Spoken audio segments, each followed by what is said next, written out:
Ciao, Ciao, grazie ciao. del vostro tempo. La mia prima domanda è come nasce questo film e qual è il processo che vi porta a scrivere un film dall'idea poi alla realizzazione della sceneggiatura?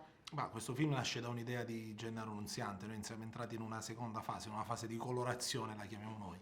E ci è piaciuta questa idea che ci ha proposto Gennaro, abbiamo seguito un attimino quella che è la sua visione di far cinema, quindi è una sorta di compromesso rispetto a quello che facciamo noi, però è un bel connubio, è nata 2 anni fa, subito dopo Belli Ciao, dove sentivamo l'esigenza. Non fare quello che 2 anni fa, 2 anni fa. Vabbè, in Dai. realtà No, poi siamo stati fa un anno sempre fermi. figo, fa sempre figo dire sì, è un progetto che affonda le radici in realtà. No, perché abbiamo- siamo stati fermi, perché abbiamo fatto altro. Quindi è nata 2 anni fa, poi l'avevamo accantonata. è vero, è certo. vero, è vero. Abbiamo fatto 2 o 3 felicissime serie. Hai ragione, dimenticavo il corso. Eh, Facciamo troppe cose, dimentico il corso degli eventi. E abbiamo sposato questa idea di Gennaro e poi ci siamo divertiti a metterci del nostro, però mantenendo sempre quella che è la credibilità della commedia.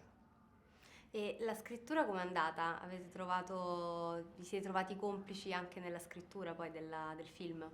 Ma sì, ovviamente in questo, mentre a teatro e in TV siamo padroni del nostro destino, qui ovviamente ci siamo dovuti affidare a chi aveva più storia di noi, quindi ci siamo affidati a Gennaro Nunziante. Nella fase di scrittura ovviamente gli abbiamo dato più autorità, gli abbiamo concesso l'autorità che ha il regista e quindi poi ci siamo inseriti in una seconda fase, una colorazione delle gag, di tutto quanto, perché ci abbiamo messo il nostro, però comunque come diceva lui siamo saliti su un binario che era stato già messo.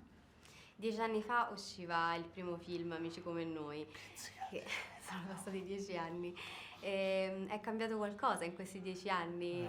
Sì, è cambiato, siamo cresciuti non solo, diciamo, a livello numerico, ma a livello proprio di pensiero, come concepire il cinema. Era uno strumento nuovo, lo è ancora per noi perché poi siamo stati fermi, abbiamo ricominciato 2 anni fa. Abbiamo capito che bisogna essere credibili e non bisogna prendere in giro il pubblico al cinema. Perché prima lo prendevamo in giro. L'abbiamo sempre fatto. Dice delle cose, no, No, rispetto a un film di 10 anni fa siamo molto più credibili. Ecco, abbiamo capito che la credibilità al cinema è importante. Prima per noi era un gioco e lo concepivamo venendo dalla TV come la televisione. Non interpretavamo dei ruoli in Amici come noi, eravamo Pio e Amedeo, quelli che eravamo esattamente alle Iene. Invece qui abbiamo interpretato 2 ruoli. Ecco, questo secondo me è cambiato in questi 10 anni. No, sì, effettivamente no, sì, siamo più attori, tra virgolette, o meglio, ci hanno convinto che era il caso di fare degli attori al cinema e non si può fare il personaggio della TV anche al cinema perché il cinema è una cosa seria, dicono, e quindi abbiamo creduto a chi ci ha detto di farlo. E per il futuro, quindi il cinema avrà sempre di più peso nella vostra carriera? Ma vediamo, noi ci divertiamo ovunque, noi ci divertiamo in teatro, ci divertiamo in TV, ci divertiamo anche al cinema. Le cose cambiano, ci sono degli step, quindi magari chissà, il cinema. Sì, abbiamo delle storie nel cassetto nostre già scritte, già pensate, quindi magari è il caso anche di continuare con questo filone. Vediamo come va questo, poi chissà. Siamo giovani ancora, almeno così ci dicono, 40 anni.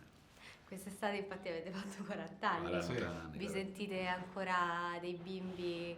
Così ci chiamano. Sai che ci chiamano Così i ci ragazzi, chiam- questa cosa ci fa molto Così ci piacere. chiamano, fin quando non se ne accorgono. Allora, non so se vedi, avevo cominciato veramente a raderci di più, cioè io infatti perché comincio a vedersi i peli bianchi e quindi... No, Però fa anche un po'... Sì, fa un po' quello del po' cinema. del cinema. Infatti Esatto. ho sbagliato, dovevo farmi crescere la barba per questa Esatto. conferenza. Ma ci godiamo l'età che abbiamo, ogni età è bella, anche perché poi soprattutto al cinema, ecco, tornando a noi, se fai il ragazzino e hai 40 anni non sei credibile. Stessa cosa se sei un ragazzino e fai il 40enne, il 50enne. Noi abbiamo cercato di raccontare una storia che sia appunto credibile per l'età che viviamo. Peraltro parte con la morte di mio padre, poi ci siamo trovati purtroppo realmente che è accaduta questa cosa. Raccontiamo che abbiamo dei figli, è credibile perché siamo dei 40enni con 2 bambini, io in questo caso con 2 bambini piccoli. Quindi ogni età ha la sua bellezza e bisogna rispettare l'età che si ha. Chiaro che nel Altrimenti nostro... poi il comico che cerca di fare il comico da 60 anni, cerca di fare il ragazzino, poi diventa anche ridicolo. Ecco, speriamo di non diventarlo mai. Certo. E quanto c'è di voi nei personaggi che avete interpretato? C'è una bassa percentuale dei veri Pio e Amedeo, perché non è che lui è veramente stato... Non sono mai stato in galera. E non è vero che io ho quella voce, io ho una voce molto peggio di quella che...